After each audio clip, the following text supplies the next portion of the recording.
How about all those former Louisiana Ragin Cajuns playing in the College Softball World Series? It's a bonus segment of Locked On Sunbelt.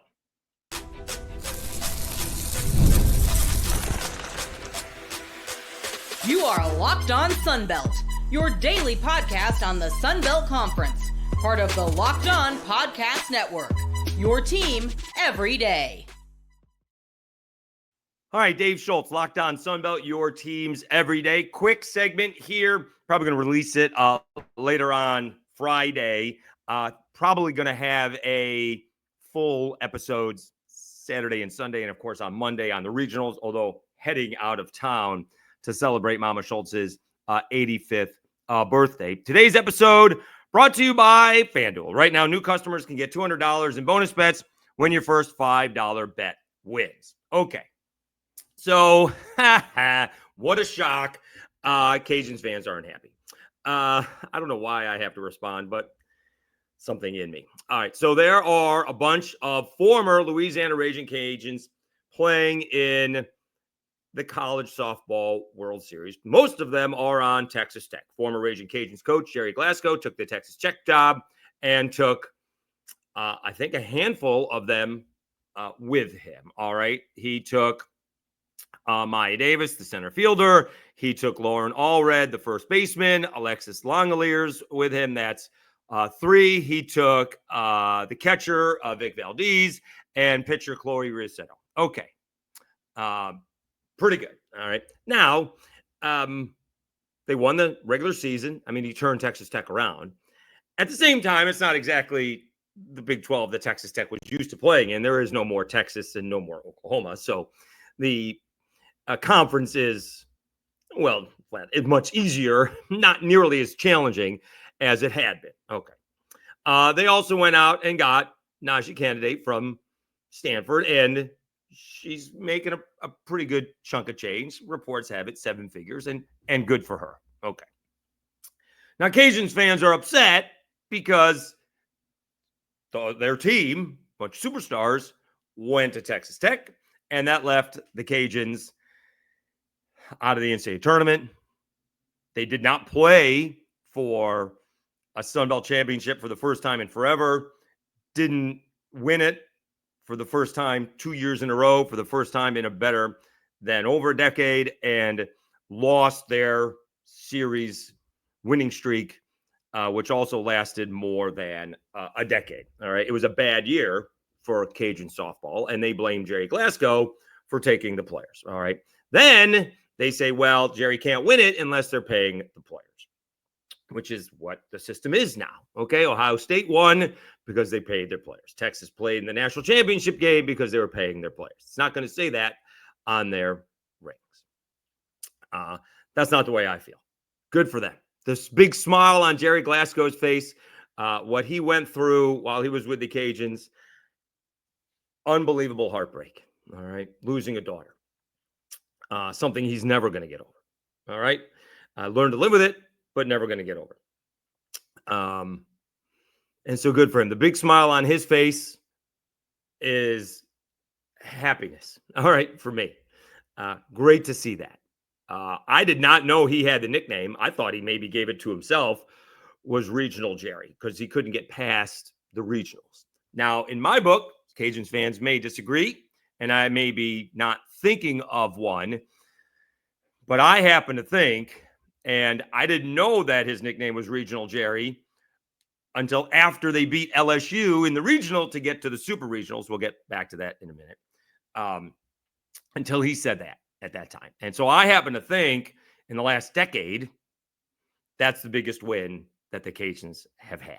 All right. Now, prior to that, in 2014, Cajuns baseball beat Mississippi State to host their own regional, super regional. They lost to Ole Miss.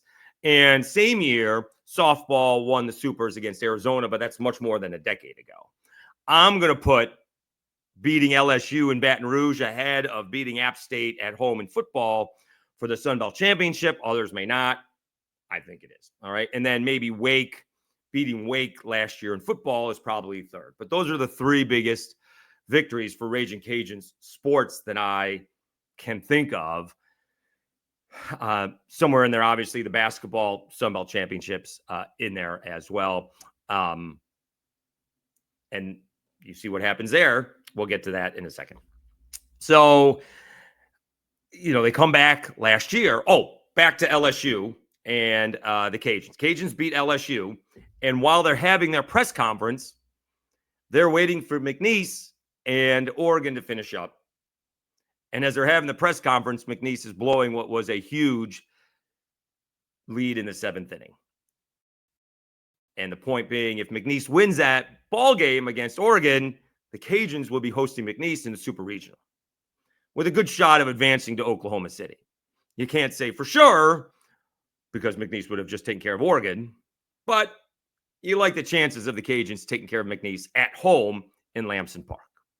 Instead, McNeese can't get the final out of the game. Oregon wins, and I don't think the Cajuns scored a run out west. So they lose in the Supers. Fast forward to the next season, Cajuns lose a regional at home. And I think during that offseason, Gerry Glasco had turned down a job. I'm not going to say which one it was. He kind of spoke off the record, but he absolutely was courted by somebody. I'm not going to say who because I don't really remember. And I don't want to speak out of turn, but he turned a job down. Texas Tech comes calling, and obviously they gave him some cash. He's not a spring chicken, right? This is probably the last job. He was an assistant for a long time, gets a Cajuns job under some tough circumstances, keeps that ball rolling for sure, and has the opportunity to jump to Texas Tech. They promise him a bunch of money in NIL. They go get the best pitcher in the nation, and they're playing in the College World Series. All right. Now, Cajuns fans aren't happy because they took all their players, and they're telling me that Gerry Glasco can't win unless you're paying the players. Well, now here comes the hypocrisy. Cajuns baseball is sitting home, and they're watching Coastal Carolina and Southern Miss, not only in the NCAA tournament, but hosting. Cajuns haven't hosted since 2016. Since they built their brand new ballpark, they have not hosted. The last 3 regionals that they played in have all been on the road.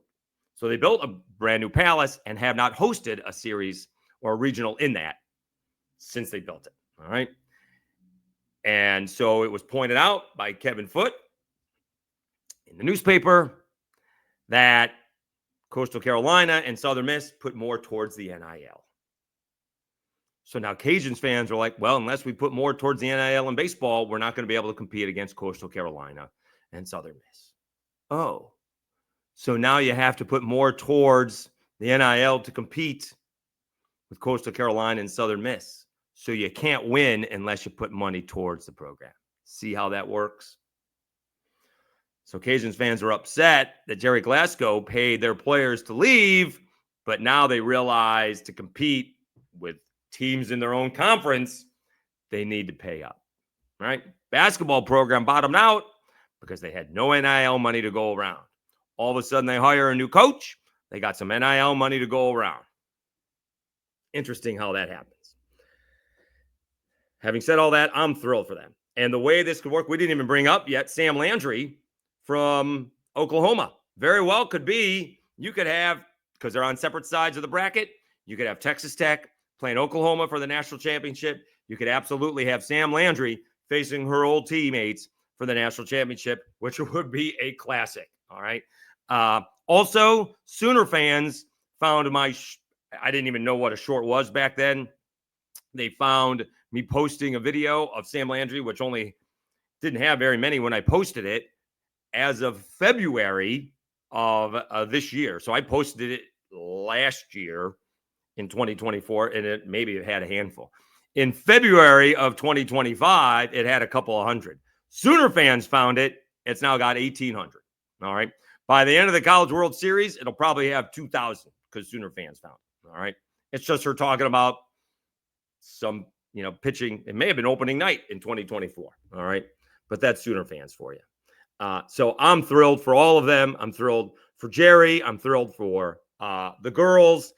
Wishing them the best of luck. I think it's a lot of fun seeing the girls who played their hearts out.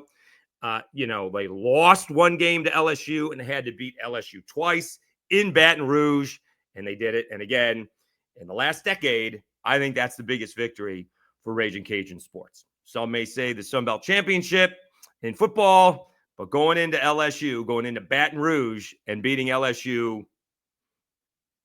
twice, which you would have to do anyways, but that's after losing to them once and beating them twice.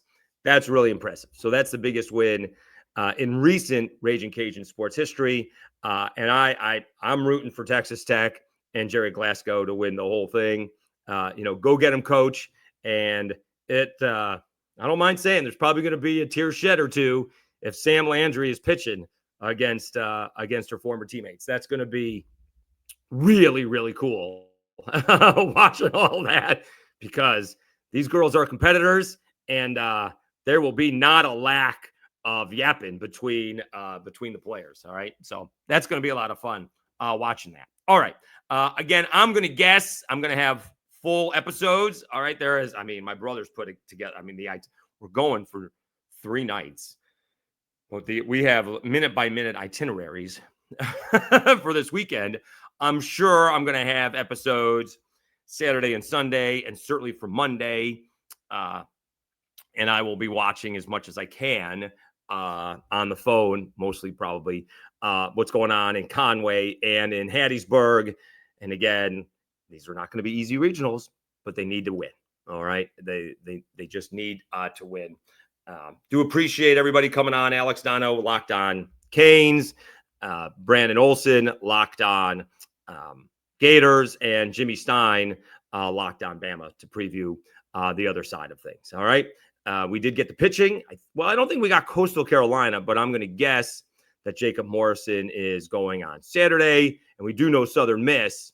Matt Adams is pitching Friday, with JB Middleton pitching on Saturday. So we know that as of right now. All right. Again, thanks so much for all of your support.